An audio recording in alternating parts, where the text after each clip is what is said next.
परिस्थिती कितीही प्रतिकूल असली तरीही आत्मविश्वास आणि सकारात्मक विचाराने त्यावर मात करून आयुष्य आनंदाने आणि समाधानाने जगता येतं हे दाखवून दिलं आहे वर्धा जिल्ह्यातल्या मोनिका साखरकरनं. 5 वर्षाची असताना मोनिकाला अपघातात 97% अपंगत्व आलं. शिक्षणाशिवाय पर्याय नाही हे समजून मोनिकानं जिद्दीने अभ्यास करत MA-BEd पर्यंतचं शिक्षण पूर्ण केलं.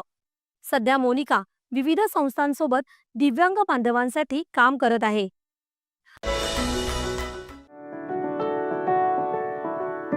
वर्धा जिल्ह्यातल्या देवळी तालुक्यातल्या नाचणगाव इथली मोनिका साखरकर.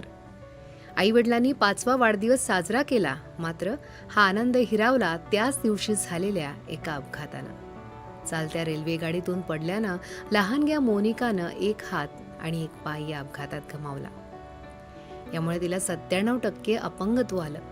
बालपणी मोनिकाला असं वाटायचं की आपण आजारी आहोत म्हणून इतर मुलांसारखे खेळू शकत नाही. वडिलांनी मोनिकेच्या सेवेसाठी आपलं काम सोडलं.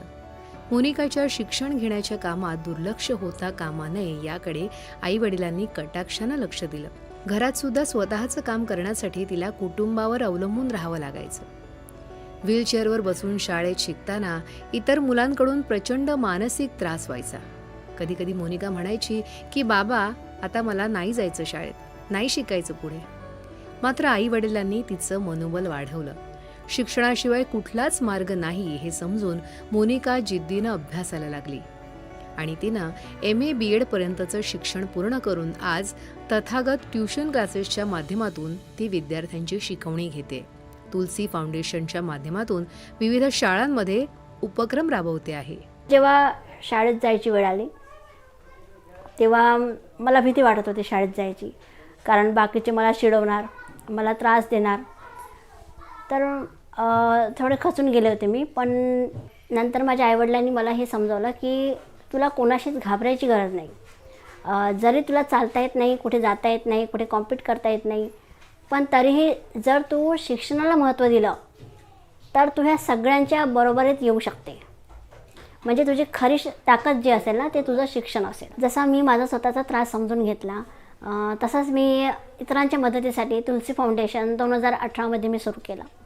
आणि त्याच्या माध्यमातून जे माझे दिव्यांग बांधव आहे, आमचा एक ग्रुप आहे, त्यांना जसं शासनाच्या ज्या स्कीम येतात त्यांना माहीत पडत नाही किंवा त्यांच्यापर्यंत त्या स्कीम पोहोचतच नाही.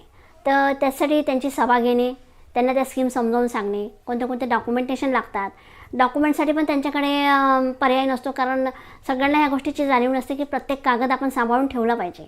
तर ते त्यांना सांगितलं की तुम्ही प्रत्येक कागद सांभाळून ठेवा, कोणाची झेरॉक्स ठेवायची, काय करायचं. आणि त्यांना लोन केससाठी पण आम्ही त्यांना मदत करतो, किंवा त्यांना बिझनेस सेटअप करायचा आहे, मार्केटिंग कशी करायची आहे, तर या सगळ्या गोष्टीसाठी मी त्यांना मदत करते. शाळा मग 12वी नंतर येऊन कॉलेज नाही केलं, घरूनच परीक्षा दिली. सगळे सर लोक घरीच येत होते. पेपर वगैरे असले तर पेपरलाच जायची. ते तिचं स्वतःहून स्वतःच करते ती. आम्हाला फक्त म्हणते थोडेसं आई तो असं करा तसं करा, तर तेच खूप चांगलं वाटते. ही जी कार्य करते, खूप काम करते, त्या कार्याबद्दल तिचं काम पाहून मला खूप अभिमान वाटते. दिव्यांग बंधूंनी स्वतः पुढे येऊन स्वतःच्या हिमतीवर काहीतरी करावं. शारीरिक दुर्बलतेमुळे खूप अडचणी येतील, मात्र आपल्या अढळ इच्छाशक्तीच्या जोरावर या प्रश्नांवर मात करून जीवनात काहीतरी करून दाखवायचं आवाहन ती दिव्यांग बंधू भगिनींना करते आहे. मोनिकाचा हा जीवन प्रवास आणि हा सकारात्मक दृष्टिकोन तरुणांना जगण्याची नवी ऊर्जा देतो आहे. मनामध्ये जिद्द आणि अथक परिश्रम करण्याची इच्छा असेल तर या जगात काहीच अशक्य नाही, हेच मोनिकानं दाखवून दिलं आहे. दूरदर्शन बातम्यांसाठी उज्ज्वला घोडे, वर्धा.